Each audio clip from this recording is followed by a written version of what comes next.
friends who do stuff together. You is for you and me, and is for anywhere and anytime at all. Down here in the deep blue sea. Oh, I love that episode of SpongeBob. Yeah, I rewatched all that show. Wait a second.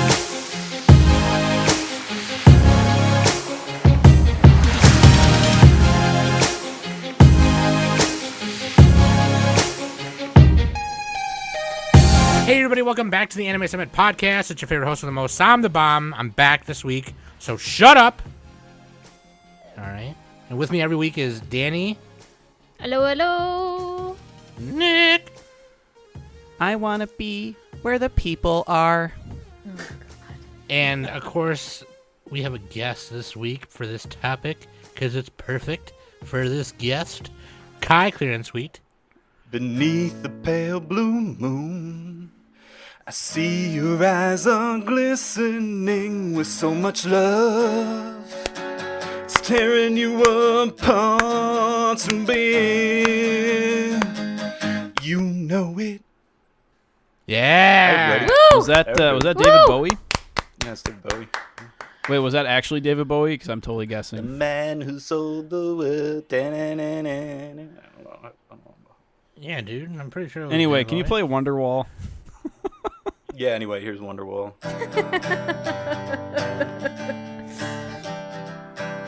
Today's gonna be the day that I never throw it back to you. Hey, I like that song. That song is fire. I like that. No, you got the wrong voice for that. You That's gotta be my like, go-to karaoke song. Yeah, it's so good. oh dude. yeah, you got to do it in karaoke, right? Yeah. Karaoke. You know, Hey. how many? Yeah, there's a lot of required karaoke songs. Hey, Kai, thanks for that insert song in our episode. Oh yeah, absolutely. Yeah, because that's what we're talking about today, you fucking bitch ass motherfucker. All right? I'm talking to you, the listeners, who I call names every fucking week. Yeah, see, you missed it last week. I wasn't here to call y'all names. Now I'm here again, so shut up. No, we had the goofy voice of you. I mean, yes, I was. I was there. I just only spoke once. Yeah. But yeah, dude, we're talking about insert songs in anime. Talking about our favorite, our top. We got each a little small list of 3 that we each like a lot. Of course, our list could have been way bigger, so we can do this episode again, absolutely. But for the purpose of this episode, keep it rounded out at 3. So we picked 3 of our favorite insert songs in anime. We'll talk about what an insert song is. We'll get into that. But first, really quick, links.animesummit.net. That's where you can find everything. Where to follow and subscribe, find the Discord, and patreon.com/anime summit. And, also, let me tell you about this. Yeah, use Spotify for podcasters. I swear to God, it's free. It's no catch. And, also, I will have an extra, mini seasonal review app coming out, because I don't want to miss a spring review, okay? So I want to still give you my opinion on spring season. I've never missed a seasonal review app before, and I just got caught up on so much stuff and got really busy, and a lot of stuff went down, and just general life stuff, and that's also why the YouTube is behind 4 weeks. So, which I will make up to the YouTube listeners, and yeah. So I appreciate Dannie and Nick carrying my ass through that one, and I'll still put out a little seasonal app that'll go on in all the feeds and all that good stuff. That being said, Dannie, tell them about the fucking patron request form that we put out, that we announced a couple weeks ago. You got 2 more weeks to submit your shows. Saturday, July 22nd is the last day to give us some recommendations. And then we will pick one and review it. Yeah. And then we're going to put it on a wheel generator, and then it'll just pick up randomly. And actually, too, then we can have the list of all the rest of them and use it for next time, too. Yep. Put those Is on there the- a time limit for a release date? Can they pick anything from any year, or are we doing it only a certain period, or what? Well, obviously, anything that they want. Anything that they want, yeah. There is All no right. limit. Anything that they The want. only limit is Can't have too many episodes.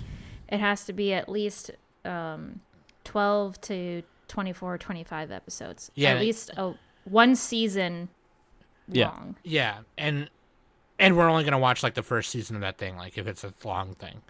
And also, it can't be one that we've seen, obviously, already. So, our lists are on there and such. So, get on that. Follow okay? the directions, and you'll be fine. Yes. So, let's just dive in. Nick, question of the week. All right, question of the week here. I got to scroll up. I made my list title way too big. Here we go. Question of the week. This is from TCB, and they ask, which anime and manga will you never get into / refuse to get into for whatever reason? Love Live. Dude, speaking of Love Live, I was looking up insert songs today, and like half the people put Love Live songs. I'm like, Yeah. I don't play that shit. So, I've said it before, and I've said it again. I don't like idol shows. That opinion has somewhat changed a little bit. I don't mind them as much. It really turns out that really what I hate is just Love Live. I just don't like it. I think it's stupid. I think it's dumb. It does the power of friendship in the worst annoying way ever. There's not a lot of thought put into every character. People out there, people who are Love Live stans will tell you they'll take it to their grave that every character's written very well and they all have their own thing, whatever, like that. Yeah, except there's like 15 other shows that do it 10 times better. So, like, I don't know, Zombieland Saga being one. Symphogear being another. Idolmaster, dude. Idolmaster. Yori, she's got a 5-head. I'm not even big on Idolmaster. The 5 heads aside, I'm not even that big on Idolmaster, and the first season of that show did it way better than all the seasons of Love Live. I think the art sucks. The character design is plain as fuck. I don't care about it. It looks like a mobile game. I mean, It is. and I know. and it's not It because really looks like it. and for the Love Live fans out there, and for my few friends who play Love Live decks at White Schwartz, it's not because your decks rocked me at tournaments and gave me Fuck PTSD. those decks. Can I come in here and say fuck those decks? Like, seriously? Oh, okay, so you all those understand. cards go for billions of dollars, and the HoloLive ones too, and it's like, fuck those guys now. Yeah, fuck y'all. See, Kai gets it. Kai speaks for me from now on. Love Live is good, though. I think it's a good show, from what I've seen. All right. What about you guys? Kai, you go next. Yeah, Kai, you go next. Okay. Sorry. Yeah, you should go yeah. first. The one for me, we decided on what we're watching next in my group watch. We just finished rewatching Do It Yourself, and we were deciding on our next one. And the other three motherfuckers were like, we should watch Code Geass.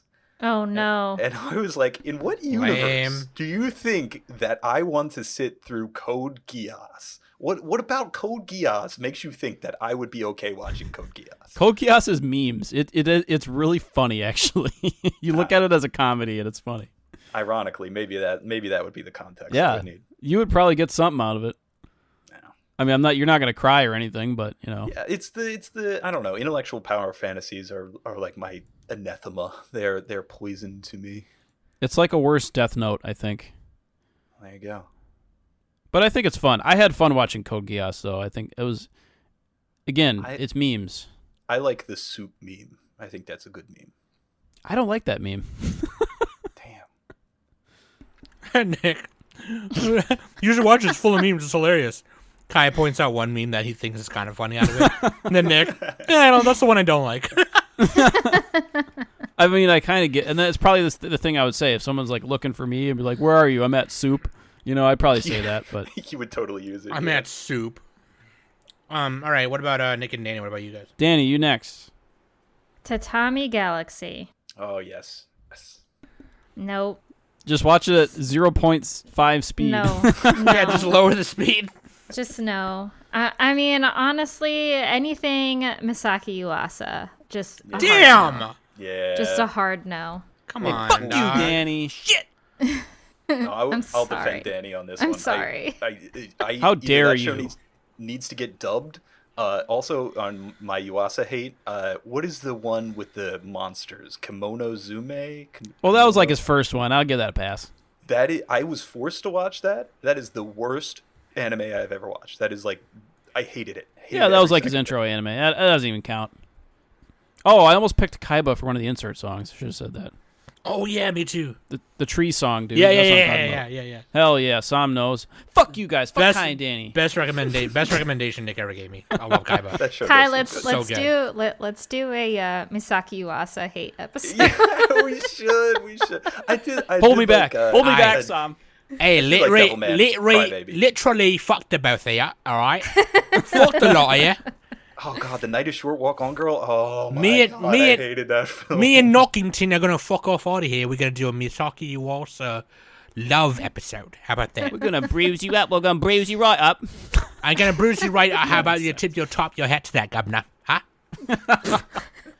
Anyways. Our broken English. What about you, Nick? What's one that you refuse to watch? One Piece just because it's too long. I know I'll probably like it, but... Come on, fam. And then Danganronpa... Dang it, Grandpa. Dang it, Grandpa. Yeah, I guess that stuff. I mean, Fate, just because I've watched I like Fate, but I don't know. It's kind of funny that I don't. I've only seen like one part of it. Wait, why Dang it, Grandpa? I don't know. Fuck it. Just because. Nick just hates visual novels. He's like, fucking Fate and Dang it, Grandpa. It's stupid, dumb. No, Fate is okay, but it is a lot of it's very talky. It's kind of like, yeah. I'm just gonna watch the sacred texts, the dojins, The sacred text. Watch Prisma Iliad instead. All right, good answer. Waifu and Husbando. Kai, you go ahead. You're the guest. You picked them, so why don't you go ahead and do this section? Augers. Actually, I feel kind of bad because both of my picks are not related to the topic of the episode in any way. There are literally no insert songs in either of these two anime. But if you ever do a Beastface Johnson episode, I would have to insist that these two be included in the bracket. So only if they win the play-in, Kai. Okay, I'm just holding a here we grudge. go. That was good content. If anybody didn't get that joke, go listen to our Sailor Moon. The Magical Girl. Yeah, if you're a patron. Magical Girl playing bracket. Yeah. If you're a patron, you can listen to the Sailor Moon one. Yeah. Yeah. All right, waifu for the week. I just literally finished reading the 9th volume of Spice and Wolf, so I'm over halfway done reading all the novels before the next anime comes out. So the waifu of the week is Holo the Wise Wolf. Yes, I know. Everybody is super excited for the new anime, and it's so good. Just reading all the the novel. I cannot tell you how excited I am to see it reanimated and see everybody care about Holo again. All right, Husbando for this week. I also just got done watching The 12 Kingdoms, which is an isekai anime. Oh, I gotta watch that still. Oh, it's so good. It's totally worth your time. And part of it is the character of Rakashun, who is the best boy. And when I tell you that, like, this character made my top characters in anime list, and you know how high of an honor that is, specifically for a male character to do that. It's like almost inconceivable how awesome Rakashun is. And he fights off poverty, he fights off racism, he believes in other people, he's always positive. He's so good. You gotta watch 12 Kingdoms, people. I imagine his character design.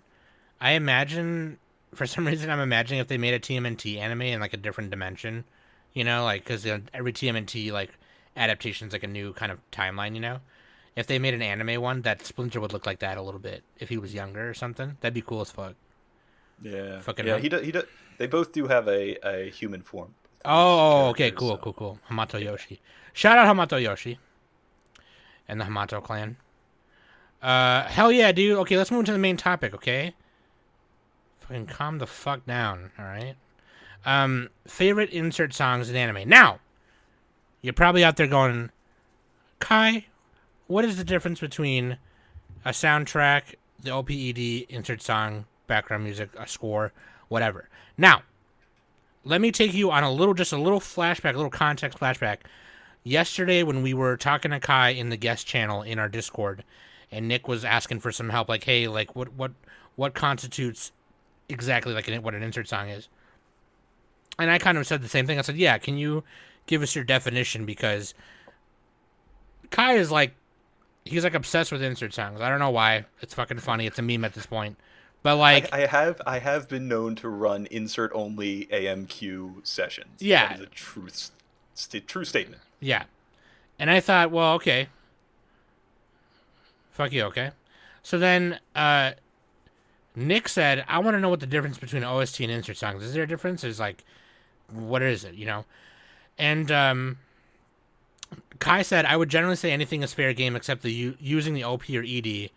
And then Nick posted the Gunbuster battle song and said, is this one? And I said, that one by the one girl from the band Let's Eat Grandma in Cyberpunk. The Let Me Stay at Your Place or whatever. I want to stay at your place. The one that everyone loves. That's an insert song, right? And then me and Kai kind of got into a debate because I thought, well, an insert song is different from the musical score, right? Or the score for the show and or movie or TV show, right? So, like, the example I used with Kai yesterday was, this is a perfect example, Creed 3 or Rocky 3, right? So Creed 3 is full of a bunch of songs by artists, whether they made it for the movie or it's taken from a record of theirs. There's a bunch of different hip-hop artists on there, some R&B artists on there. And then there's the music that is like orchestrated and composed by composer Bill Conti. That's like used in there. Actually, not Bill Conti. They took some of Bill Conti's like works and redid it from the previous Rocky films, and that would count as like the background music or the score for the movie. Whereas the others with the artists and the music artists would also count as like the soundtrack, the insert songs, which also kind of plays into the movie a little bit, the Creed movie series, because his wife is like a musician and a composer in the movie. So then Kai was like, while I agree on some of that, but then you'd have to say that Before My Body Is Dry from KLK are not insert songs. By your definition, they'd be background music. And I was like, well, no, you're kind of right, because even though they play that song numerous times as a background song, there's also numerous times they play it where, it's generally like heard, right? So like, then I was doing research today. I'll stop talking, I swear, after this last point, I swear to God. Okay, good.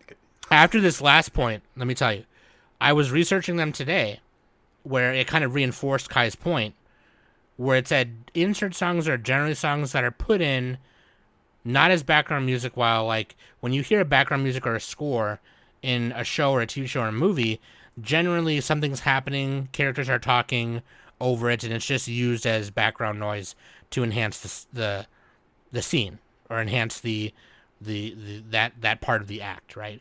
Whereas an insert song is put in there to enhance that very moment, that very scene, that very moment, that very cut. And genuinely you don't hear that much talking by the characters or script. So this can take form of whenever you hear the Pillows on Fooly Cooly, those songs on Kill la Kill. It can be when in K-On! When they're performing, or in Bocchi the Rock when they're performing, and things like that. So, but there can still be dialogue in it. But it's just not insert songs still have some dialogue. But but generally not as much as if you were just playing a song in the background for the background. As background music that's orchestrated. You've brought up a ton of things in that intro, and a couple things that I want to address specifically for what you just said. First off, that it's much easier in Western music in Western film because you have the idea of licensed music and the score, and those things are very, very separate in how just the conventions of Western entertainment. Whereas we have a lot of examples that kind of blur the line more in anime, and we'll get to a couple of those. Yes. The other thing that you brought up in your examples is the difference between a diegetic song and an extra diegetic song. If the characters are literally singing the song like K-On! In the anime, then it's probably an insert song. Like, That's a hard inclusionary quality for an insert song. Yes. However, there can be extra diegetic songs, and these are your Eye of the Tiger, right? This is your montage. Like in Rocky 3, Yeah, because nobody's usually talking that much over a montage. No. And then another good example of when it's an insert song is, if they licensed it from an outside artist, and that's kind of the Cyberpunk Edge Runners, the "Wanna Stay at Your House Tonight" thing. Yeah. Another big indicator, and so this is all pointing towards the thing where there's no like top-down prescriptive genre of insert songs. It's kind of a concept that just kind of comes up. In fact, you wouldn't even use the song insert songs in the terms of outside of anime, really. It's really an anime type term. So yeah, I think this is all fan generated, so it's really whatever we want it to mean. But I will say that one other thing we haven't brought up so far is that insert songs usually do have lyrics, not always, and not always intelligible. Yes. Again, we've got some more examples, but the lyrics really bring out the fact that you should be paying attention to this song instead of whatever's going on in the story itself. So, and lyrics are also really good at reflecting back on what's going on in the story itself to be able to apply that the song's lyrics and the intentionality behind them to the story that's occurring on screen. So it's a moment of reflection, I think, for me, is the big defining thing. It's the pay attention to thisness, the momentality of the insert song. And that is the conclusion I came to after doing my research today when I was looking for my choices. And I was like, nah, Kai kind of hit it on the nail on the head yesterday when we were talking about it. So even more reason why you're the perfect guest for this topic. Oh, thanks. Yeah, and so an insert song is kind of like a one-timer. Usually, sometimes they'll replay. Sometimes, that's what I'm saying. Is like, do you remember episode 14 of Kill la Kill? That I think it's episode 14. Every episode of Kill la Kill, they play the same 4 songs. They play Before My Body Is Dry like 15 times and only use maybe a half second of it, and it's just a joke, right? Like, it's I always picked funny. one of the Kill la Kills, but and so that blurs the line, or that's playing with the trope. But there's also kind of borderlines. I think the thing that blurs it the most is character themes, and I really wanted to specifically bring up that's a couple an interesting examples. question. Yeah, in Kill la Kill, right? Ragu's character theme is Blumenkranz, right? Ba, ba, ba, na, ba. There's gonna be a lot of singing this episode, so bear with it. God, please not too much. or like Penny and Stocking's transformation theme, fly away now, fly. Like, that does have lyrics. That is, Teddy Lloyd did that song specifically. That's an for insert them. song, right? Yeah. Yes. I don't know. Is it? It's not the OP or ED.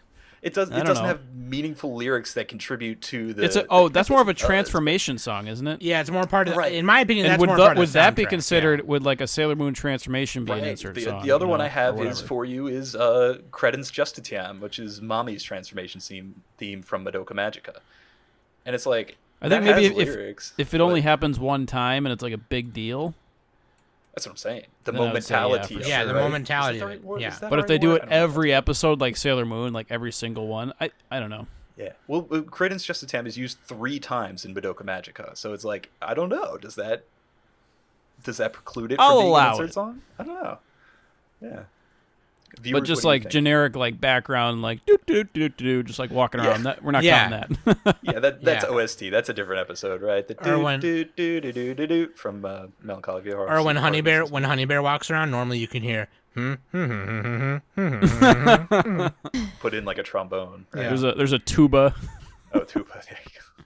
Or one of my favorite soundtrack songs, which is also if you watch Honey Bear walking around and you play The Goose Walks High from Aristocats, it's really fucking funny. Oh. Da, da, da, da, da, Dun, da, dun, da. dun. Yeah, it's super fucking funny, dude. It's hilarious. Anyways, Kai, great point. Would the Nick! I Want songs be considered the Disney? All the Disney stuff is insert songs, right? No, because those are musicals. That's part of the thing, so it doesn't count. Oh yeah, that's another blurry area. Yeah, musicals. no, if it's it's a a musical. musical, it's an insert song. They only sing it once. Oh yeah, but my then god. stuff like Les Mis is like entirely singing. So is the Yeah. whole thing insert songs? Yeah, They're it musicals. is. The point is You're right. for them to be musicals. It is all insert songs. It's not all in. Okay. It's insert songs all the way down. All right, Kai, you Number go one ahead. record. Will you start with your list and then talk yeah. about it, and let's intertwine these themes and points that we just made, and then you hit us with some knowledge. Are we doing? Hold on. Are we gonna flip flop between all of us? I feel like that's a better way to do it, right? That is how I said we were going to do it before we started recording, and you weren't listening. So, all right, let's go ahead. Go ahead, Kai. So we're doing one. We're each doing one, and then we're gonna cycle I around. can't. I'm leaving this in. Are you It's serious? insufferable. Like, It's not just these two. It's Well, I no, think he's Sam, just because the doing way it on Sam, purpose. the way you answered that is you never directly said yes. You just kind of said another sentence. So, because I said need it it to before be we started crystal clear. recording. Because I already explained this. I need it to be Nick-proof. You understand? I literally said that's how we were doing it. But I'm leaving all this in. Just you guys see this? No, Sam, just say yes. I asked the question. Just say yes. I don't That's have to it. answer because I already explained it. You see, this is the problem. All right. The problem was you're not listening to begin with. Nick, anytime we do a list like this, we always do a roundtable discussion where everyone Because I don't want to filibuster. one pick at a time. So yes. We have done this a million Oh times. my god. Okay, Kai, just go ahead.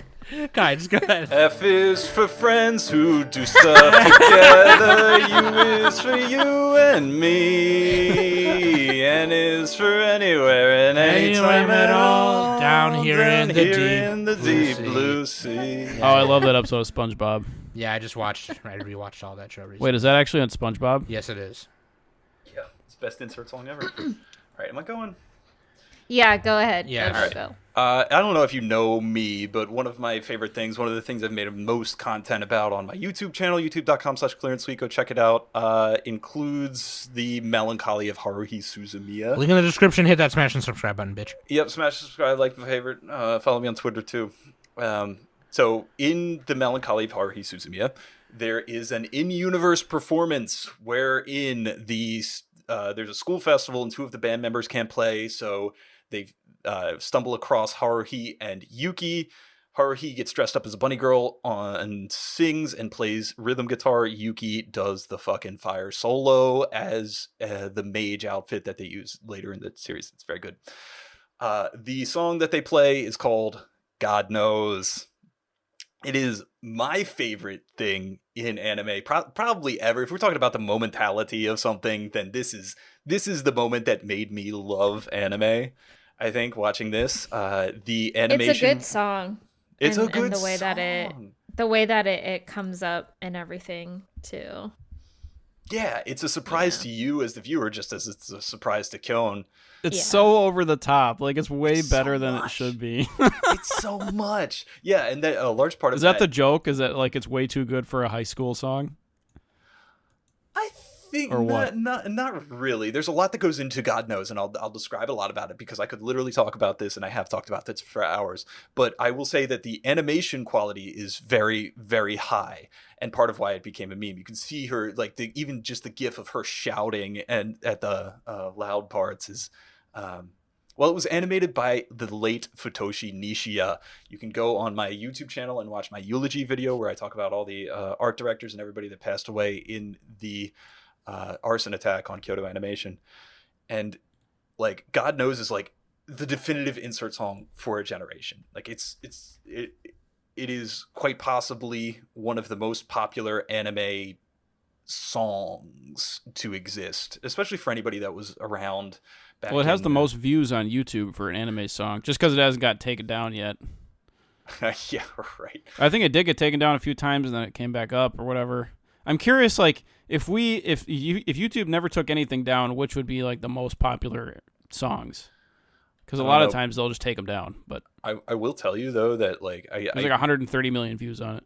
I used too much footage in my disappearance thing, and it got takedown notices, but it didn't get takedown notices until like 5 years after I recorded it, because the rights for the English dub were in limbo, and nobody, no, Kyoto Animation wasn't out there doing it. It was whoever had the rights. It used to be Sunrise, I think, back in the day, or for the English dub.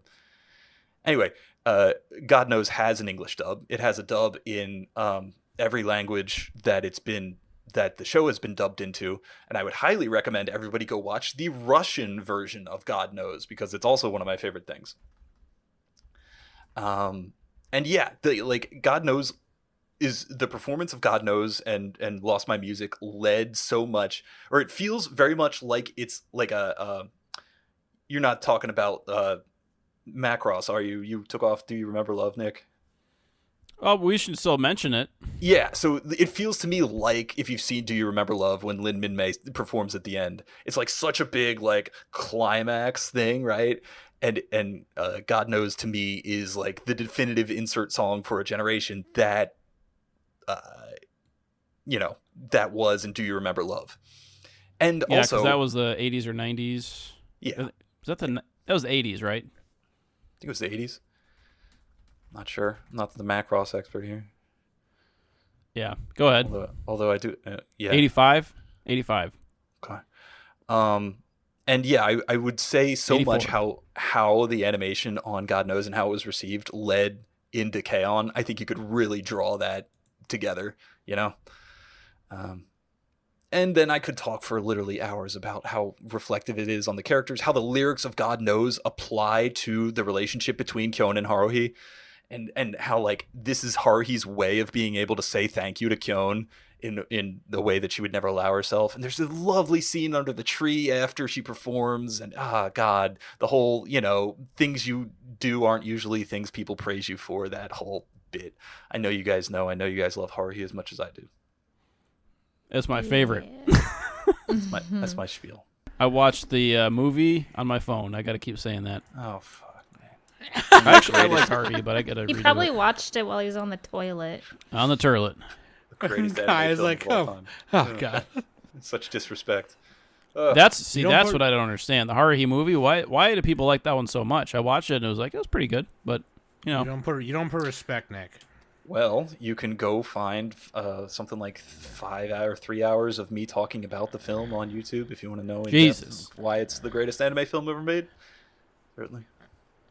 Yeah. I need some of that Kai focus in my life. That's right. That's right. The autism. I'll get you some. The tism. I have the opposite of that. I have the mizzy. I got nothing. So I'm like Homer Simpson thinking of a donut. So Kai, you're basically saying that song walked so K-On! Could run and kind of just. Oh, I'm 100% saying Yeah. that. Absolutely. Yeah. Yeah, absolutely. All right. Hell yes. All right. Who's next? Danny? Me. All right, what do you got? So I picked Dance of the Spirit by Kokia from Ancient Magus Bride. It is the Fairy Queen Titania's entrance. I would say despite having that particular scene some directing choice issues upon her arrival, because there is this sequence of just the camera kind of slowly going up and all you see for like maybe 5 minutes is Titania's boobs. I watched it. Those boobies were just sitting there. Yeah! I was like, wow. But I will say it is completely accurate, because if you have those big ass boobies, they are definitely jiggling all over like that. So it is somewhat accurate, instead of just like how, typical like boob physics is in anime and everything like that. Boob accurate. but- That's important. She got that It is boob Gynax accurate. bounce, Yeah. dude. The Gynax bounce. But overall, the tone and the mood of that whole entrance and just kind of it's very like Irish folk, festive chant. It really sets the scene, and Titania is just fucking riding on a donkey, and a dog is leading the donkey away. So you can definitely tell and feel that you are, you're in the presence of the fairy queen and everything like that. It's very, very much cottagecore, and you have what's his name, the rock golem is just saying I guess like a chant about the fairy queen and everything like that. It's a really good scene. I really enjoyed that scene overall, and the song is just so good. I could probably listen to it all day.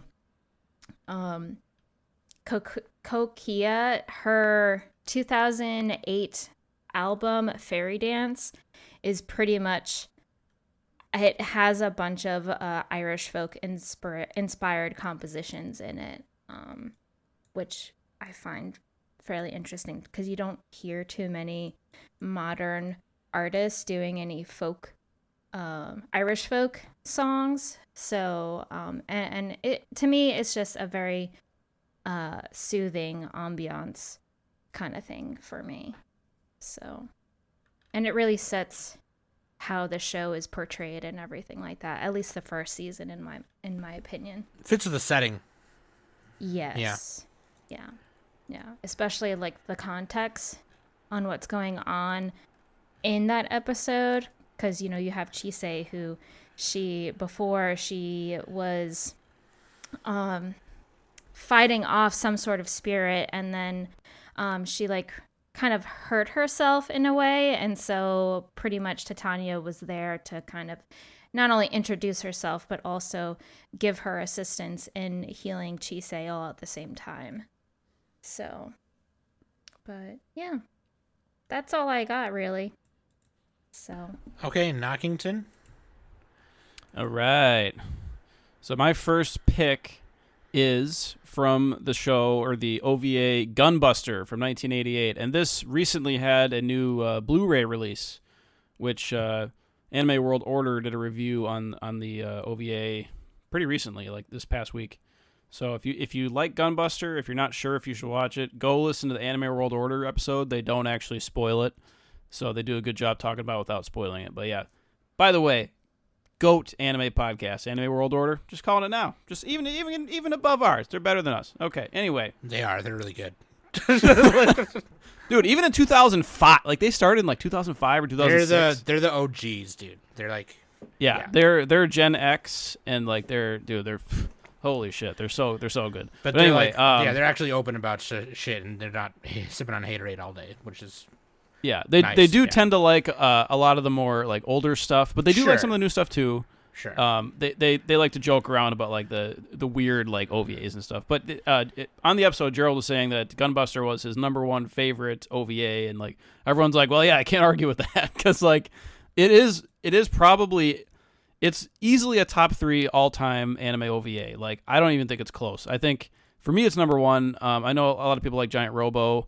There's a bunch of other ones. But yeah, like this is my personal favorite OVA, and the song I'm picking is called Top no Nerae Fly High, and this is by Kohei Tanaka, and this was from episode 5 in Gunbuster. This is really kind of the big like epic battle moment with the Gunbuster itself, where they're defending the Earth from the space monsters as this like fucking like super epic 80s music is playing. It's just like the most inspirational thing ever, especially like the way that they're both dealing with the time dilation in the series, because like what happens is they have to travel at the speed of light in order to do certain missions, and when they do that it slows down time for them, but time proceeds normally for other people. And it's kind of like Interstellar, I guess. But I've talked about Gunbuster a whole bunch on the podcast, so you guys already know. We did a review way back when. I don't know how good that one is, but just listen to the Anime World Order. They did a good job. But yeah, this song is just like, it makes me tear up every time. Like I can't even like think about it. Especially like the YouTube videos with like the intro where they're talking and Noriko is telling her Hironisama to pull herself together as like everything's getting destroyed, and it's just like, and then the music starts playing, and there's like these like tingling songs, and it's like you hear the like the scream, it's like woo, da-da-da-da-da-da-da. And then like they're just like blasting and doing their super robot moves, and it's just fucking so sick. So yeah, I think this is probably my favorite insert song. I'm just putting it as the first one, but I mean I'm just trying to mix it up here. But yeah, definitely one of the most epic moments in anime, in my opinion. This was Studio Gainax, directed by Hideaki Anno. Yeah, there you go. Any thoughts, anybody? Yeah, I love Gunbuster, and that moment in particular, like the last 2 episodes song are just start in this God video. tier. This video is like 5 minutes long. It's about 1:40 in. You're not gonna have time to watch them by the time we get to the next one. But have you seen Gunbuster, Danny, or no? You didn't like it? Danny. Okay. Dang. Danny's cutting out. Her No connection's comment. cutting out. I liked Gunbuster for what it's worth. You're breaking my heart. Even Kai likes Gunbuster. Gunbuster. You're breaking my heart. Did you do an eye catch episode? Do an eye catch. Oh, that'd have a good eye catch one. They had little Sailor Moon clips in Gunbuster too. Yeah, Sorry, Gunbuster also. You if can't you say Gunbuster 2 because there's a thing called Gunbuster 2, but Yes. If you want to learn about the confluence or the crossover between Gunbuster and Sailor Moon, you can head on over to Clear and Sweet on YouTube and watch my Sailor Moon iceberg video. Kai's otakudom puts us to shame. Okay. Yeah, dude. Yeah, Gunbuster's great. I love Gunbuster. Oh my god, fucking I just saw Nick's the way he put his font. Nick's list. It's like the biggest fucking font. It's in like a ridiculous it's in lobster font. Let's just make it bigger like this. There you go. Yeah. See, now I can find it better. Yeah. The dude. So we've talked about Kevin Pankin before. When we did our Made in Abyss Dawn of the Deep Soul in season 2 review or whatever. And yeah, man, he's just really fucking cool. He's like, the way he composes music for Made in Abyss is amazing. And this is right in episode 1 of season 1. It's called Hanezeve Cardhina, composed by Kevin Pankin, performed by Takeshi Saito. He does the vocals.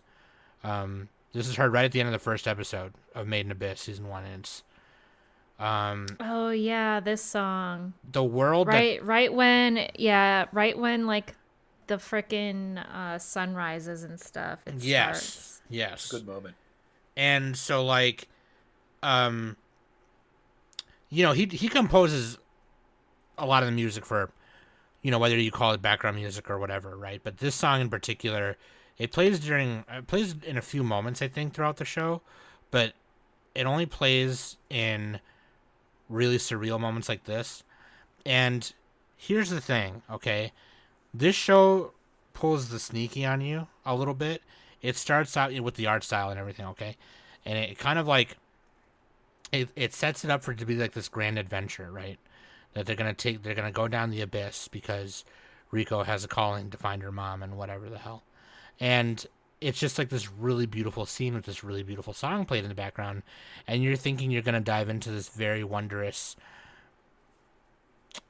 full of imagination Willy Wonka type shit, and then it turns out to be this really fucking fucked up like thing, right? And it's just kind of, But the schnozberries do taste like schnozberries. you can eat them. Yeah, it's fine.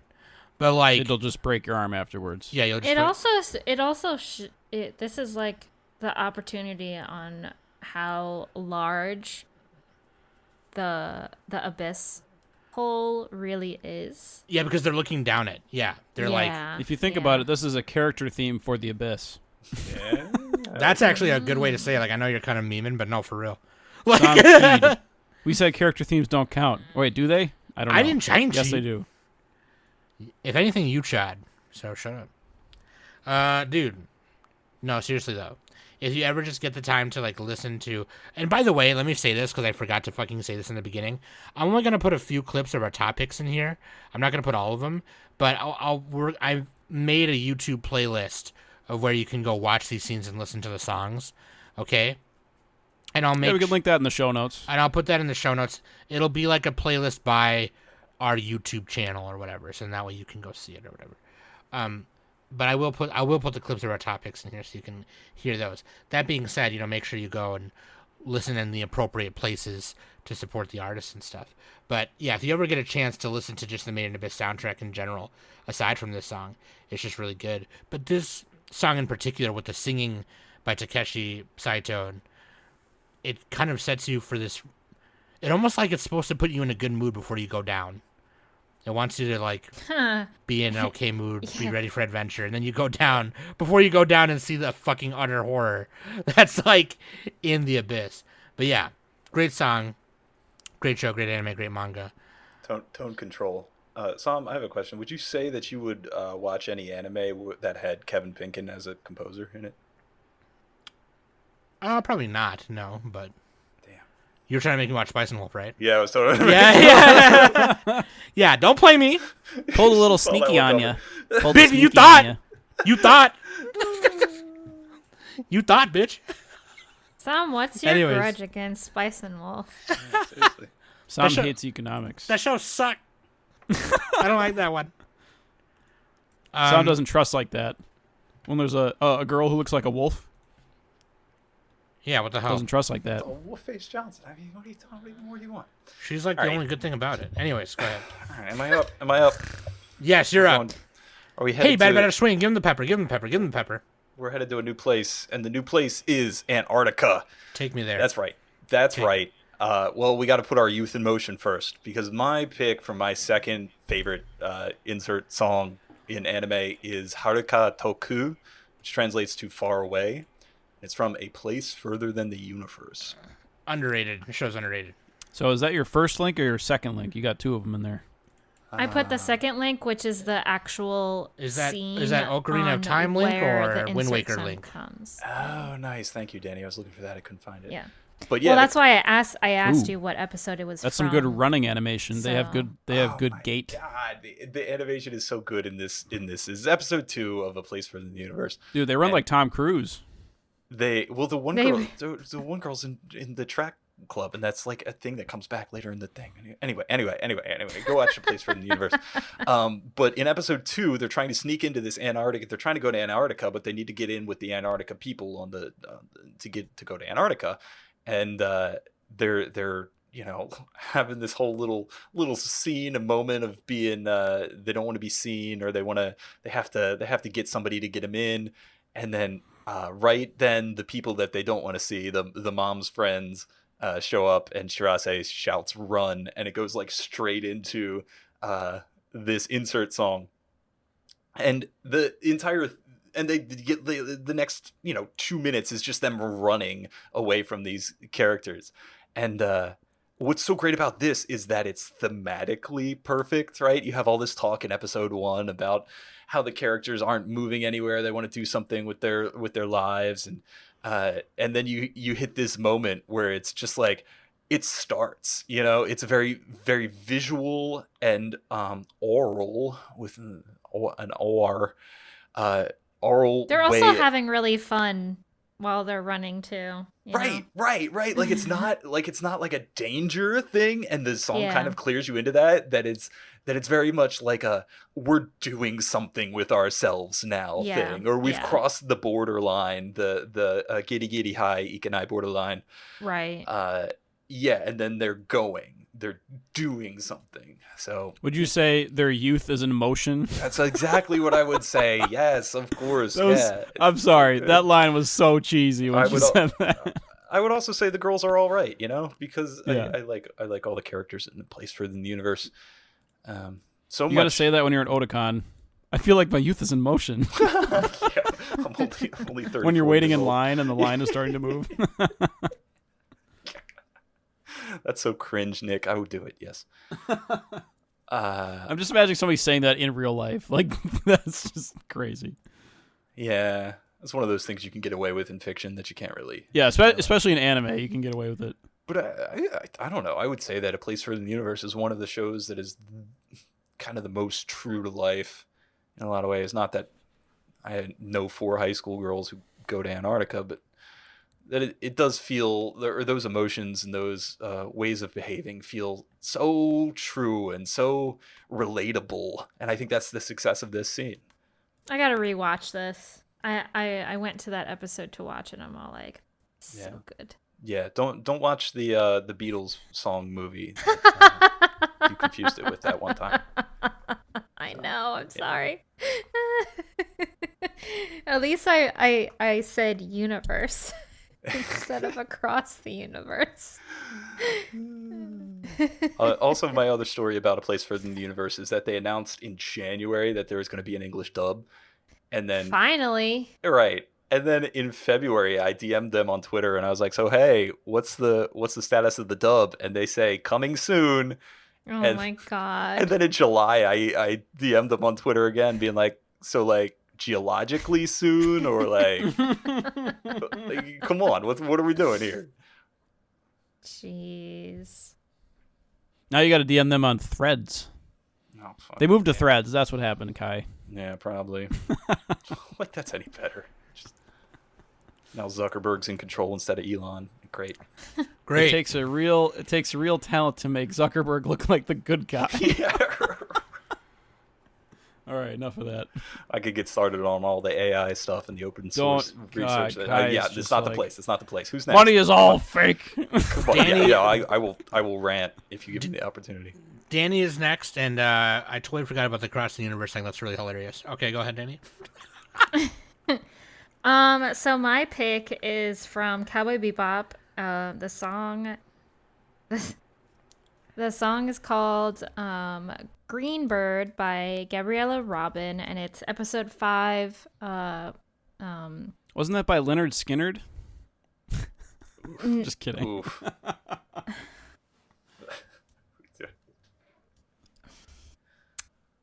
Now I Better lost my talk, or I'm train gonna of get thought. the acoustic guitar out and start. Damn and it! start No, playing it. like I hate it when Nick catches me off guard because like I don't have like a snarky comeback. Ugh. You got to be on Twitter more, Danny. I That's all that am. Where site are is. you? It's just all snarky comebacks. Jeez. Anyway, yeah. So, Cowboy Bebop, the episode, "Bad Lad of the Fallen Angels." The song I'm referring to is "Green Bird," and it's the scene where Spike and Vicious are fighting in the church up on the balcony with the huge ass fucking window. It's a gorgeous scene.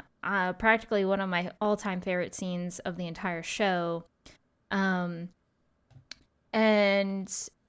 you know, Vicious yells at Spike, you know, then why you're still alive. And Spike kind of gets pushed out of the window and stuff. And that's kind of when the song starts. And Spike is getting like his life flashing before his eyes. You kind of get to see a little bit of what he did in his past, and you see Julia in it and everything.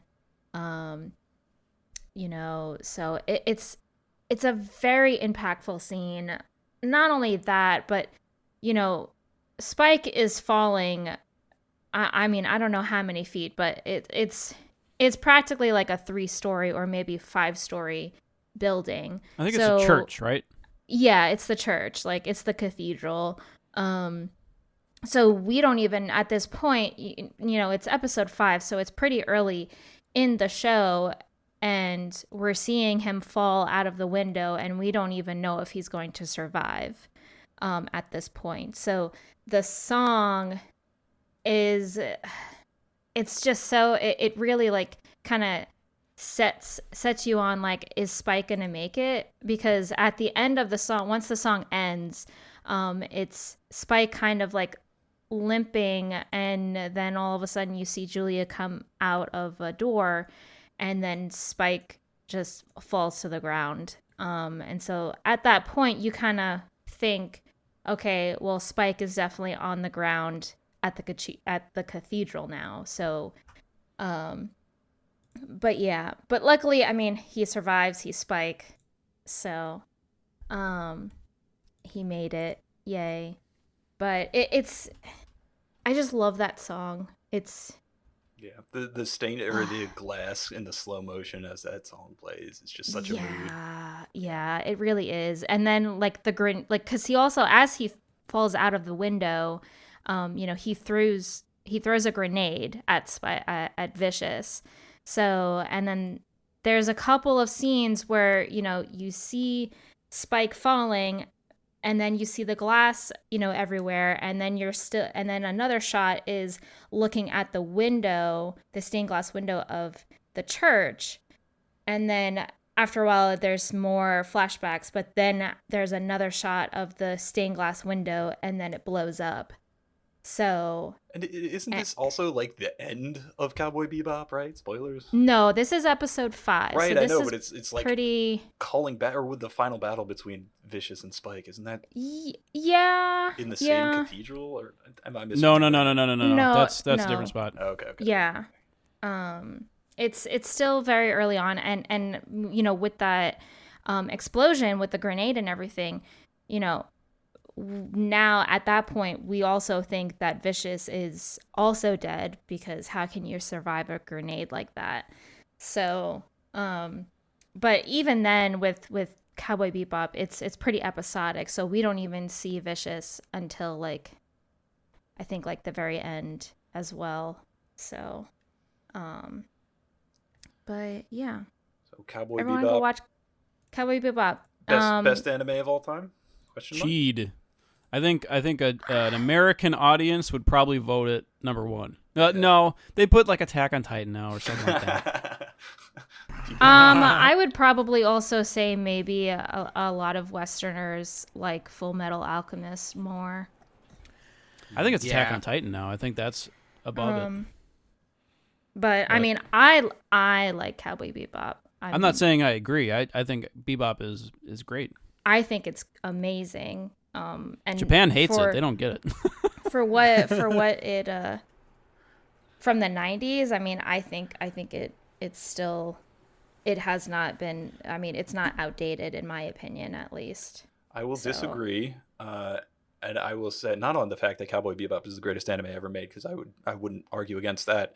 But I will say that "Walk in the Rain" is a better song from Cowboy Bebop. Is that from the movie? No, that's something else. Just kidding. No, that's In the Rain. Yeah, I know what you're talking about. Yeah, that's a good one. There's so many good picks. Really from good. Cowboy Actually, Bebop. Walk in the Rain is Space Lion is great too. Walk in the Rain is in episode 5 as well. damn. Is that really? It is. Dude, yes. how about episode 5? One of the GOAT episodes ever. Walk in the Rain starts while Spike is walking to the church. We could rename this episode like best anime episodes of all time, and it would probably be a pretty similar list. Well, I will say too that Cowboy Bebop is one of those shows where it's like powered by music. In this case, like jazz and orchestra. Yes. Yeah, kind of like Samurai Champloo is like with hip hop, whatever, that kind of thing. Or and then whatever. who did not Yuki Kadra? I cannot think of the composer's name. What's her name? Yoko Kanno. Yoko Kanno. She did this one. She did the song, right? She composed it. Okay, yeah. there you go. Yeah. Yeah. The singers don't matter. They're just tools. Okay, They're like hammers. Nick. I disagree. Just kidding. Get out of here. Nick is like, you ever It's read like, Fist of Summit? it's like That's a saying good- actors don't matter. Just put me in Mission Impossible. See how that turns out. You ever read Fist of Summit? That's a good manga. I don't know who wrote it, but who cares? No, the writers are the only ones that matter. The actors don't matter. Just throw me in there. Throw me in, coach. All right. Yeah. No, Cowboy Bebop. Yeah.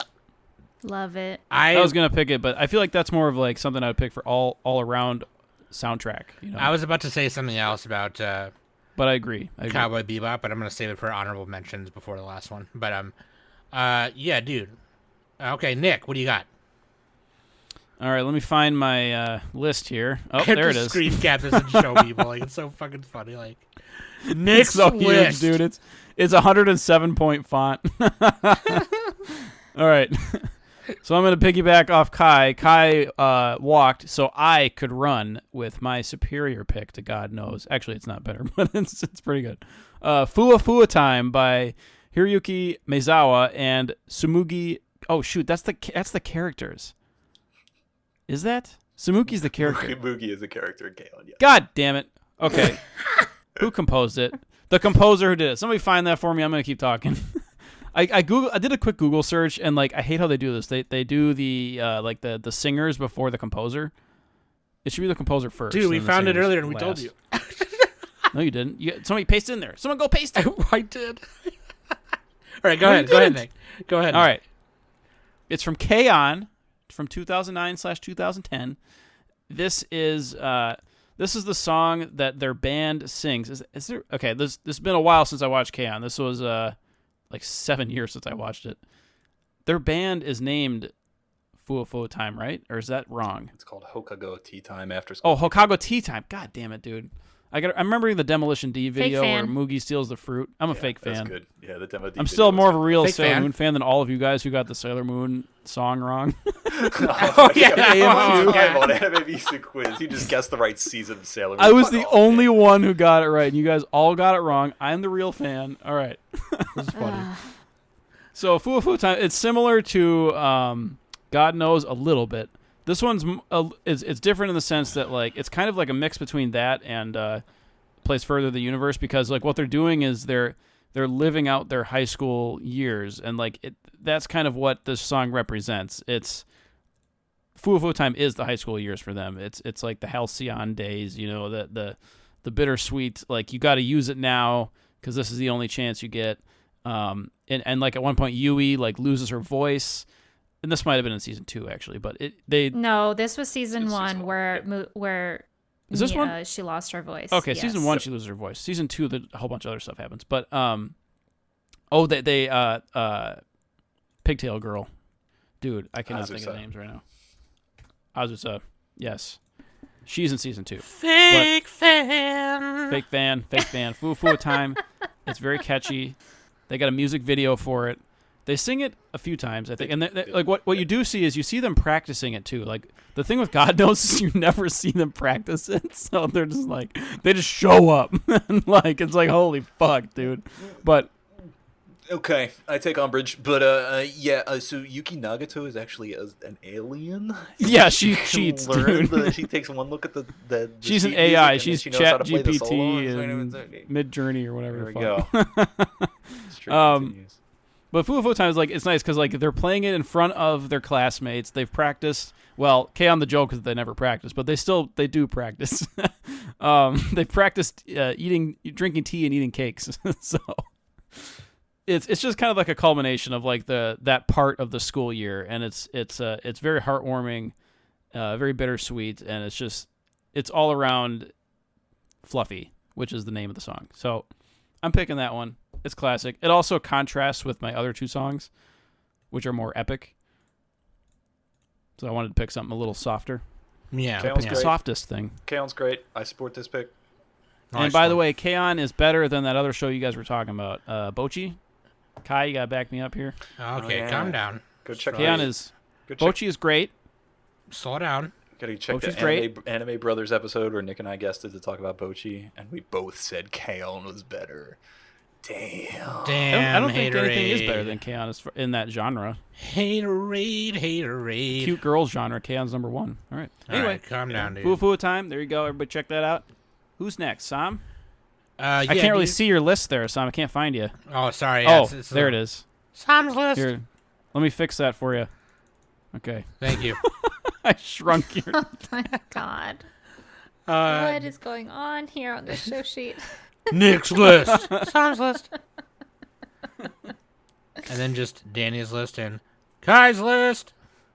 Okay, here we Did go. you guys see I put the cheese on the top part there? No, I Cheese. don't know. This one, dude, man. Like this is the example. I chose this example because this is one of those examples where it enhances the very moment, like the very thing that's happening. And I think so. This is from My Hero Academia, season 4, episode 76, which is the raid on. I forget his name. The guy with the plague mask. His name is Overhaul. I don't remember his real name, but Overhaul is his villain name. The raid on Overhaul's complex, and they're gonna rescue Aria, the little girl who has the power to like reverse time in a single aspect or object or whatever. And so, they're trying to rescue this girl, right? Because the villains are using her. Overhaul is using his power to like. Overhaul's real name is Kai Chisaki. Chisaki, that's right. Yeah. Yeah, because the way Deku screams his name is so badass. When he's like going after him. Dude, okay, so they're basically, I'm not gonna go into details, but they're basically torturing this girl, okay, and to extract like her quirk and put it in like and weaponize it. And so Deku's trying his hardest at this point, there are so many other heroes who are injured almost to the point of death. And he's basically like the last hope to like grab Aria and rescue her. And Chisaki's kind of getting away with her. And Deku's like jumping towards, he's out of reach, okay? He's way out of reach. And so this song starts playing, and it's called Might Plus You, or Might and You. It's composed by Yuki Hayashi, who composes a lot of My Hero's music. But this has accompanied vocals by Michaela Phillips, who was on American Idol. And I believe she has got some singles out as well.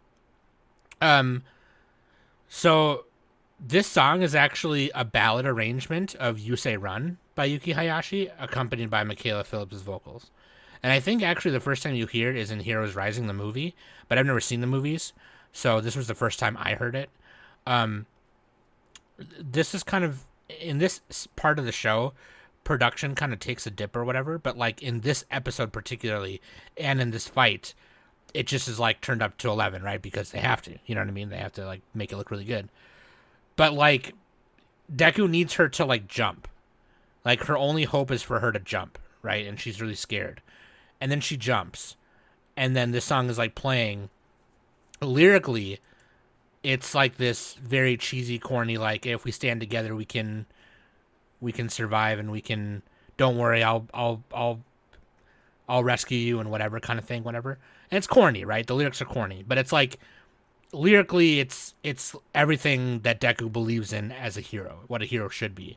And so that's why it's just like really fucking cool. And it's like, it has like this sense of urgency, but it's still a ballad. And it's just like, it kind of really hits you in the moment, and it's really cool, man. I fucking love it. For a ballad, it really works with the context of what's going on, and especially for like a shonen to have a ballad like this in the middle of chaos. Yeah. There's people lying on the floor dead, almost dead.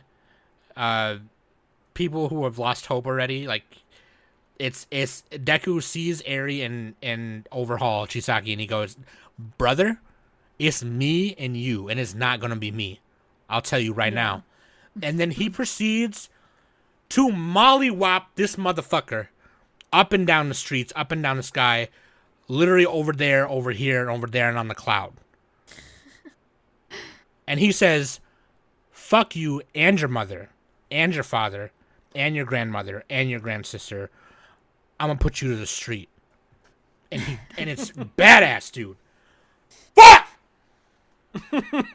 I watched that scene. I'm gonna clock you so silly your mother won't even recognize you. He hits him so hard he comes off the ground, motherfucker. And like, it's so badass, dude. And I watched that scene over and over again because Yutaka Nakamura helped with some of the cuts in that too, by the way, and he's one of my favorite key animators and art directors. And I just like, he's famous for the Utapon, if you guys don't know that.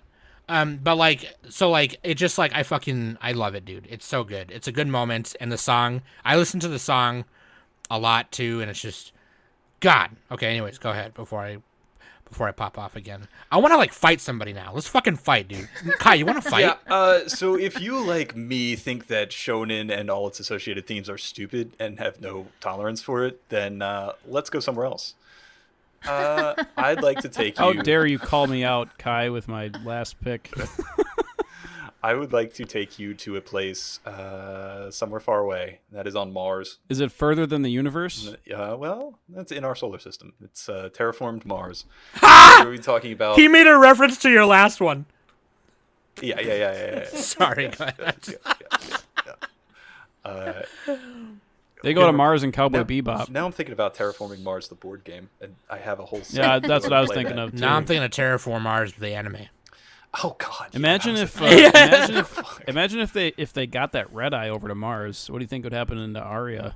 All right. Anyways, Kai. Can you believe? Talking about Mars still. Can you believe we didn't have a Carolyn Tuesday song on this? You know, yeah, that was on I thought my. Danny was gonna do it. I thought Danny was gonna do it too. I thought about it. Yeah. I really thought about it because my type love of music. all of that whole like everything that is in that So show. many I loved it. musicians worked on that. Like so awesome. You know what my Yeah. favorite is? It's called Galactic Mermaid, and it's the one where it's like fucking Fucking bullshit. bullshit. Oh, Fucking bullshit. Son of a bitch, motherfucker.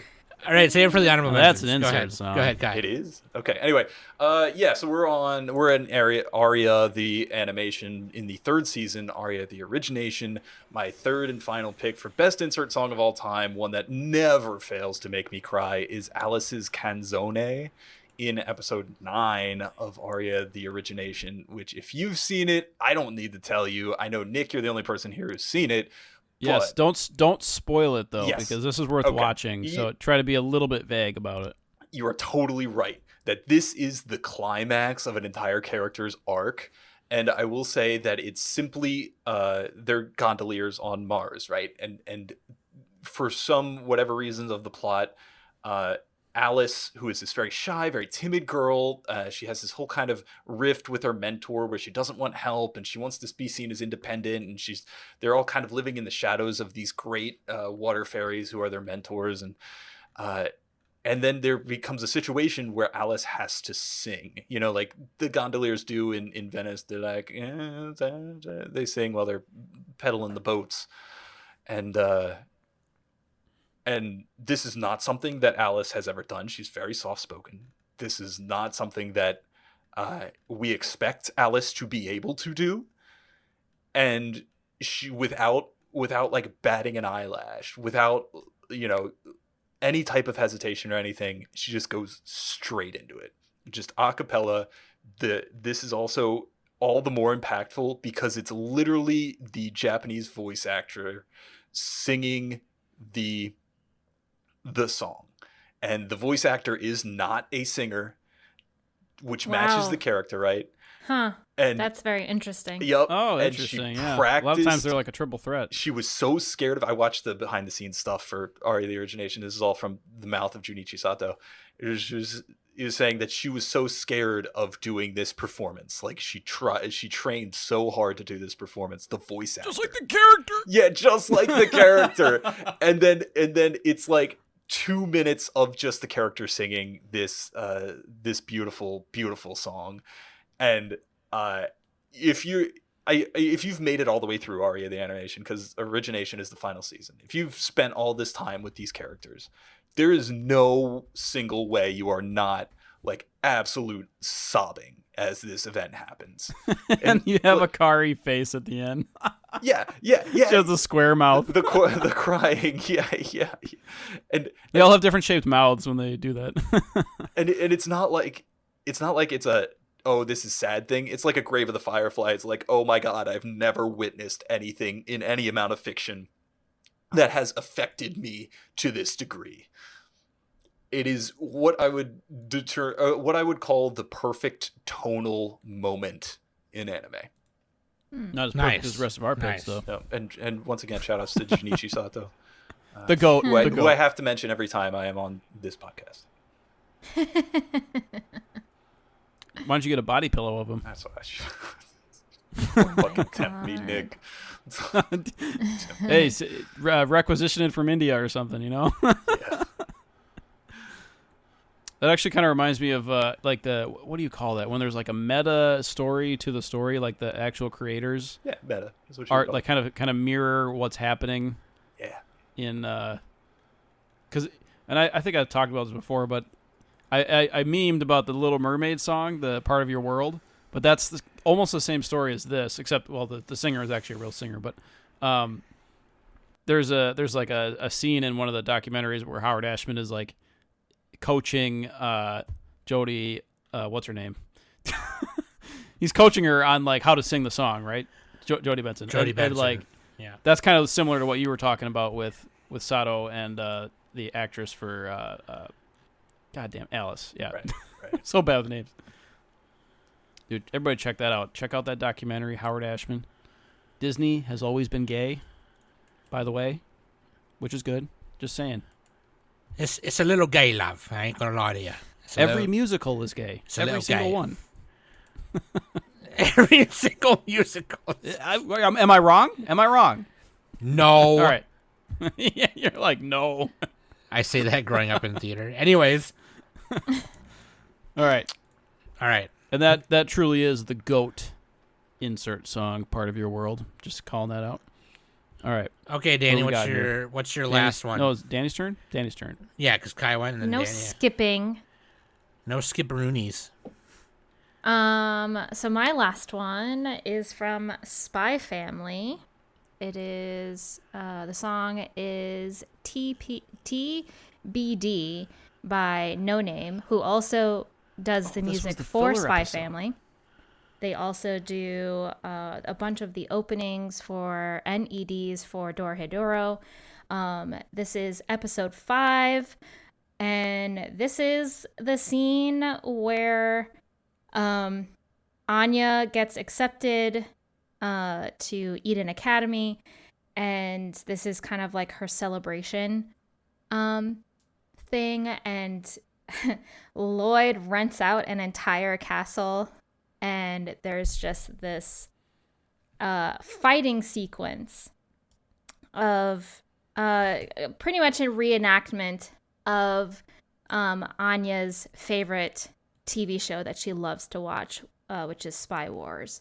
So, and it's pretty much just her kind of getting quote unquote kidnapped, and Lloyd has to be Bond Man, although in this reenactment it's Lloyd Man. So, yeah, this practically is my favorite episode of the entire show.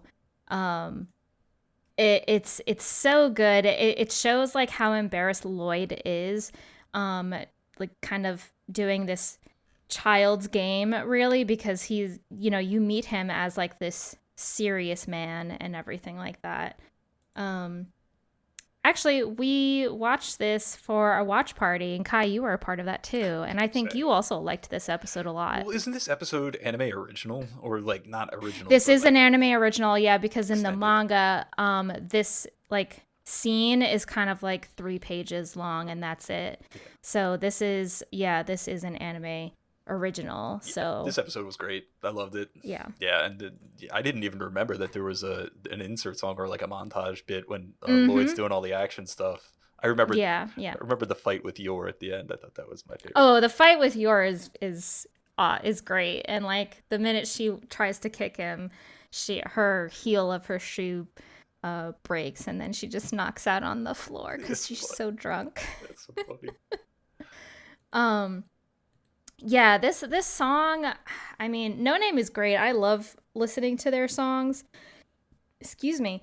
But like this, I feel like this song is definitely different compared to the rest of the composition of the show, because the rest of the soundtrack of the show is kind of like that jazz spy kind of like a little bit. It reminds me of The Incredibles a lot. It's a lot of that 1950s Detective noir. Yeah, like Yeah. Dick Tracy kind of thing. Yeah. So whereas it's a lot of guitar. It's pretty much like a punk song, really. And yeah, it's there's also like the little tidbits on Lloyd using that like that foosball gun or whatever, and he manages to hit Frankie in the face, and like Frankie is just really getting into playing the villain type of guy. So but yeah, like I love this scene. I can watch it all day. I just want to see more hijinks where Lloyd has to appreciate his family more, And Yeah, and I think honestly this is kind of a good example because, he cares. One, he doesn't want to blow his cover. So there's that. But also, I feel like deep down, he really does care about Anya a lot. right. And then like at the end of season 2, you get that one episode where he takes Yor out for dinner or something. And you're like, be a family. I want more family stuff. Family. Danny has a Vin Diesel themed list. What are you talking about? The other No, I two don't. are not related. It's all to about That was family. It's not. all about No, family. No, Isn't no. Magus Bride family? Close enough. No, They're not male. really. Danny, you know what? Just accept my joke. Just No, accept my I joke. won't. I will not. Just accept my joke, please. But yeah, I want to see Lloyd more like embarrassing moments, like I saw in this episode. I wish I did my research a little bit more on like who animated the scene that I'm describing and everything like that, where the insert song is, but I didn't. Anyway, so it is what it is.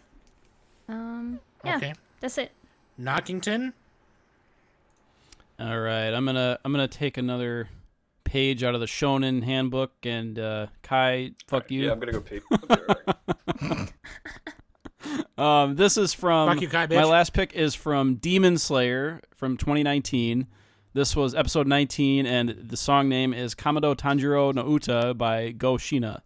And this is the fight between Tanjiro and lower rank 5 Rui, which was one of the spider family demons. So this was kind of like probably So the good. climax It's so good. in that first season. Oh my god. There's a few episodes afterward, but this is fucking this is my number one favorite shonen battle ever. Even above like the Dragon Ball Z battles and every other like Yu Hakusho battles and stuff. Like this is my favorite single like episode battle in any shonen. And what happens is you have Tanjiro fighting. He sees Ryui abusing his sister Nezuko, right? And so she's all tied up and she's like in the spider webs and shit. She's upside down. She can't do shit. And he's like so hopeless in this moment. Like he's still like a new. He's not a Hashira or anything. He's still like a new Demon Slayer like recruit pretty much, relatively. And so he has to use his breathing technique, which is basically I think it's like sun breathing, which is essentially what Hinokami Kagura is from the fire god. And he's using various techniques and various levels of breathing to give himself more power. He and everything. uses water breathing. Water breathing Yeah, also. Yeah, but then for this particular thing, he uses well, you can say throughout it, the but show we they said it, learn yeah. more forms, each of the characters.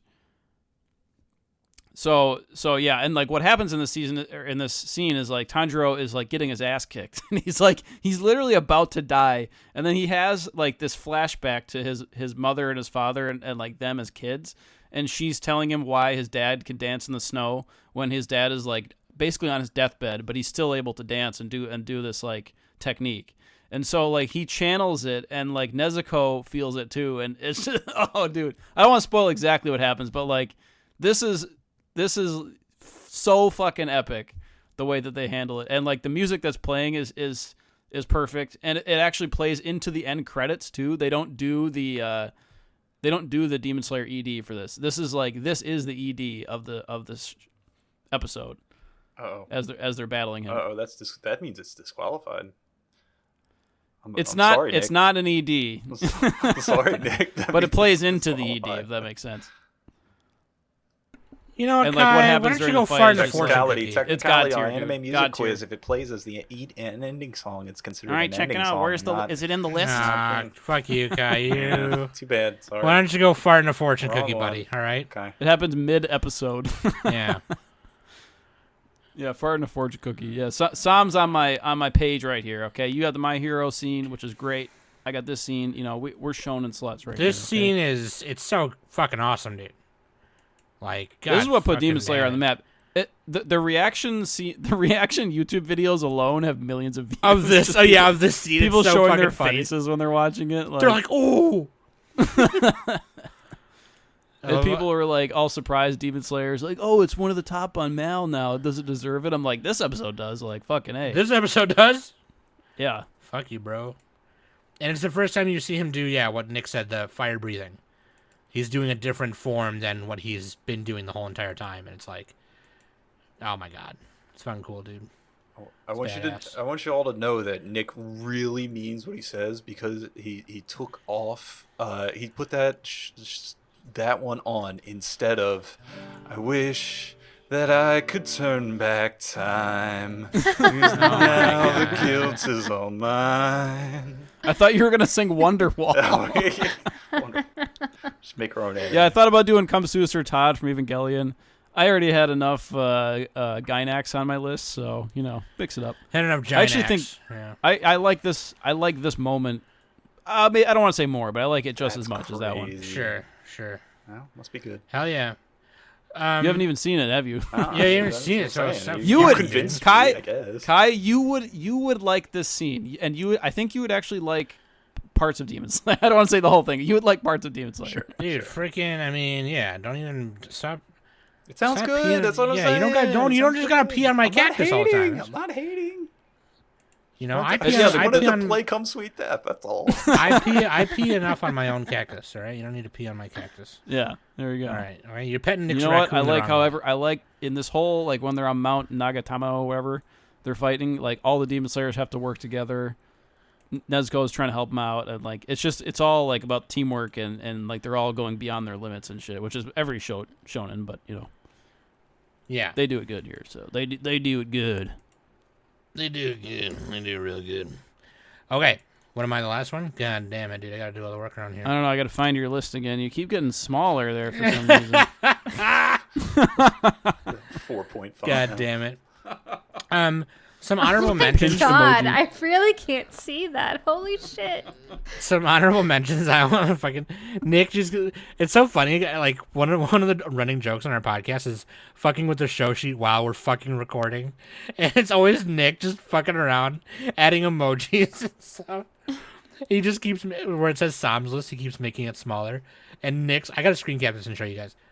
Where it says Nick's list. It takes up the whole fucking a third of the fucking page because of my list is not mobile friendly. Yeah.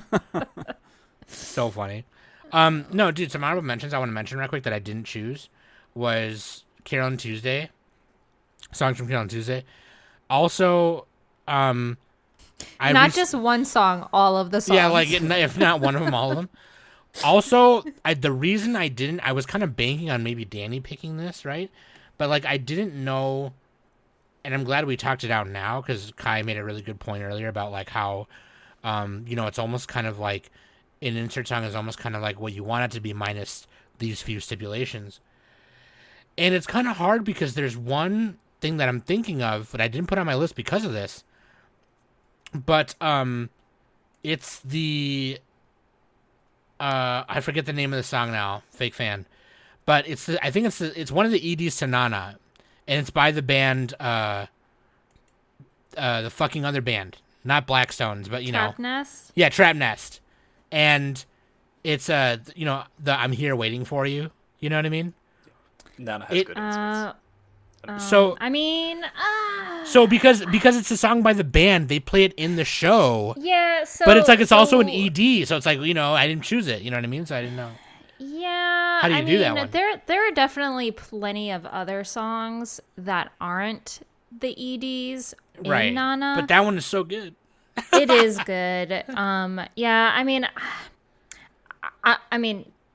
I feel like I'm cheating if I picked a Nana song. Okay, okay, then maybe it was okay then, mate. Because I felt chod. I didn't want to chod, so Also, my favorite insert song of all time, probably, but I didn't pick it because you can't find a complete version of it anywhere.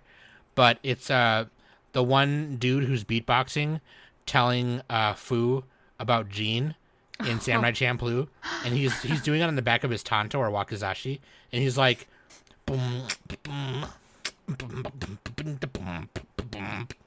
Oh, that is a ton of good songs. I forgot about Samurai Champloo. And then the guy's narrating it, and he's like, and the name of this samurai is, and then he goes, boom, what Jean? And she's like, oh shit, did he say Jean? What was that? What'd you say? What Jean? You just, dude, just say the fucking name. Stop beatboxing for 1 second and just say the fucking name. Anyways, moving on. My last pick. This kind of goes with Kai's point about the Kill a Kill song, right?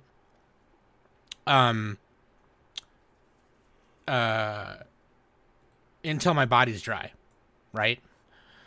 Because that song counts as an insert song, but it plays a lot throughout the show as sometimes a background song, but also to enhance that scene in that particular moment, like whatever, right? This kind of does the same, and this is kind of where I was like, nah, Kai has a point though, because although they play this one a lot as background music, they play it during moments of like, in different arrangements also. There's one with vocals and one with not vocals. Strangely enough too, in the Japanese subversion, in one moment it has vocals, and in the dub version it doesn't. So I don't know why they did that, but they just did. But this is called Advice by The Pillows, and it's in Fooly Cooly. It plays often, probably. I don't know if there's an episode where it doesn't play it, and I'm talking about the first season, by the way. I'm not talking about alternative or progressive. There is only one season. There's only one season as far as I'm concerned, yeah. Fucking capitalism, just stomping on the grave of all of our franchises. I did not mind the third one, I guess, but it wasn't as good. Never needed to exist. I am excited for Shoegaze and Grunge, but who knows? They also might suck. But anyways, yeah, Fooly Cooly, and the reason I chose this is for a couple reasons. It always happens to play at a moment where a robot from Medical Mechanica is coming out of someone's head. And it's just really ominous, like da-na-na, da-na-na, da-na-na, da-na-na, like this punk song, and it's like, oh shit, so it's like some boss music's about to happen, It's like, why do I hear boss music, Fuck. And also because it was like one of the first Pillow songs I learned to play on the guitar when I was a young warthog. You can imagine like me being a weeb and also in a band when I was a kid. This show was like heaven to me. So I was like always trying to learn how to play like the music from the Pillows. And the Pillows, pretty much the show is only powered by music from the Pillows. There's only a few other like composed songs in it.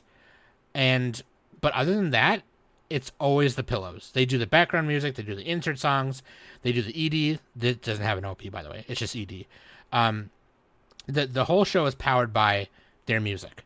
And it's just Advice. The reason I love it is because the particular version I'm talking about and the one I've linked is the arrangement without vocals. I don't know why. It's just, I don't mind it with the vocals. I don't know why. I just prefer it, the vocalist version. It works so well for the scenes that they're in. And it just, even just by itself, listening to it by itself while you're just chilling, drawing, listening to music, cleaning your house, whatever, it just gets you hype. I don't know, man. It's just really fucking cool. And I felt okay to pick this because of Kai's point earlier. It's like, yeah, but it's like, it's whatever we want it to be. Like these songs from Kill la Kill, they play often throughout their show too, but they're still insert songs and they're still, this, that, or the other thing. And I'm like, no, that's true because they do that in Fooly Cooly with the Pillows, right? So I love this song, man. It's so good. And every time it comes up, some shit is about to go down. Why didn't you pick Little Busters? I debated really heavily on which one's which.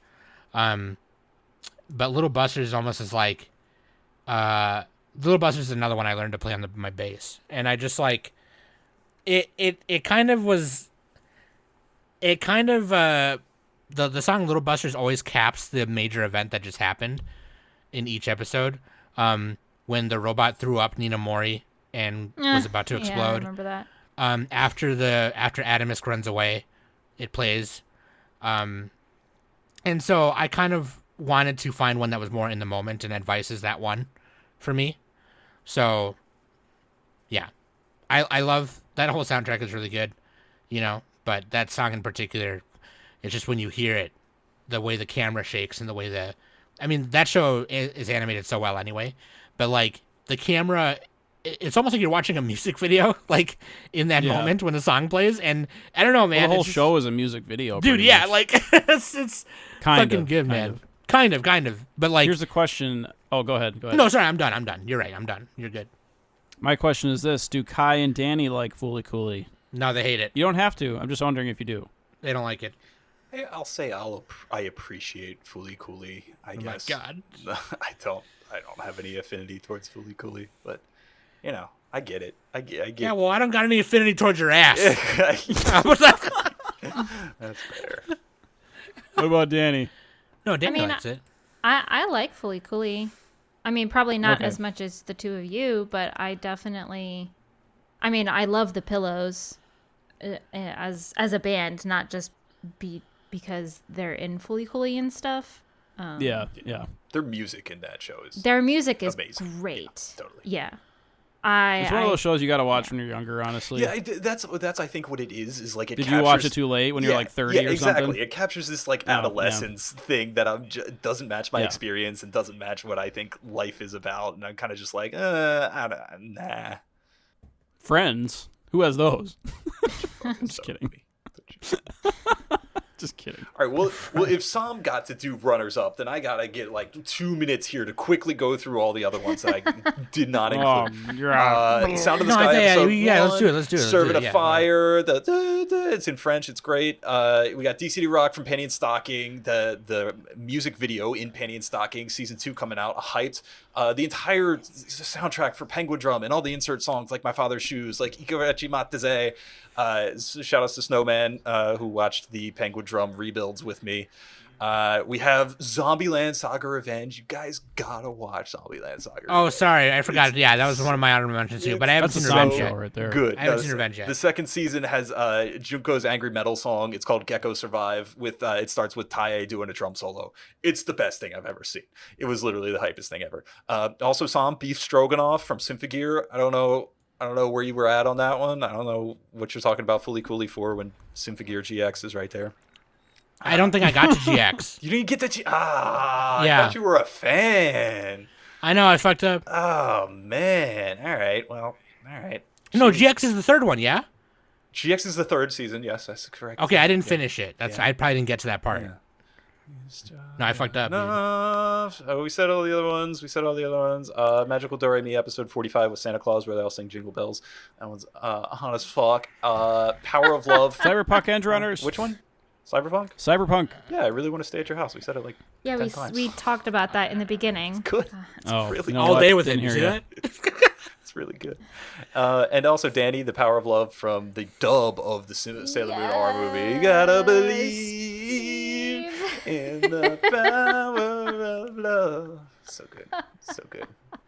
And then the last one is Watashi no negai goto ga kanau naraba. And if you know what that is from, you're probably wrong because it's from either Evangelion or K-On! You're probably wrong, dude. Or I also Nichijou. forgot to say Gurren Detroit Lagann, Metal City, dude. You ever watched Detroit Metal City? Detroit Metal City. Oh, yeah, I thought you were going to pick that. I did. Or totally Beck. forgot What about about Beck? Oh, Beck! Back, yeah. Shit! See, we can do a whole nother episode of this. Let's start out now. Yeah, I was okay, about 3, to 2, 1, let's go. Okay, let's do it. Okay, we'll just cut it right here and we'll start And again. you guys Hey, welcome to the didn't Anime Sound wanna do Podcast. the insert songs. No, I just don't like doing them on AMQ. Oh, you guys It's are always no bullshit. fun. We had a good time doing inserts. We had a good time. It was a good time. It was a good time. Yeah, well. Um, no, when it was multiple choice, I liked it. Yeah. Okay, how about Danny and Nick? What about you guys? You guys got any Space honorable Dandy, mentions? All is All musical episode. How about I that? don't remember that one. I think it was season 2. Oh. There was it was an episode that was a musical. Oh, nice. With memes. Nice one. There's an insert song in Fruits Basket of season 1, episode 5. I can't remember the name of the song. But it's when Toru moves back in with her grandfather.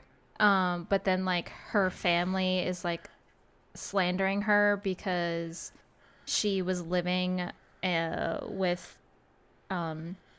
Shigure and like Yuki and Kyo. Like they hired a private detective to investigate her and stuff. And there's this really good song that plays and it really sets the mood on, you know, how Toru really feels. She doesn't feel comfortable living with her family. She felt a lot more comfortable living with the Somas.